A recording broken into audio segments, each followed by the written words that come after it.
Marami ang naiintriga sa paghihiwalay ng isang magkarelasyon na parehas sikat na personality. Kamakailan nga ay nakapanayam ang isa sa kanila at inaming hiwalay na talaga sila. Ang tanong ng marami, may third party ba? Dahil bago nga ang napabalitang hiwalayan ng dalawa, ay marami nang nakakapansin at nakakakita na medyo nagiging cold na ang aktor sa aktres. Matapos ngang kumpirmahin ng aktor ang hiwalayan nila ng kanyang karelasyon, ilang araw ang nakararaan na may kalakip na mga litrato nilang black and white, usap-usapan naman ang tungkol sa pagkakasangkot ng isang aktres bilang third party. Napansin din ng netizens ang pag-like ng ex ng aktor sa isang komento kung saan nabanggit ang actress-singer na di umano'y tinuturong third party. Tila low-key na raw nitong di umano'y kinumpirma ang tungkol sa third party sa kanila ng ex.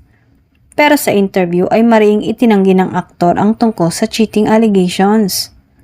Magkatrabaho ang aktor at ang sinasabing third party na actress-singer sa upcoming film na kung saan ay kasama rin nila ang iba pang celebrity.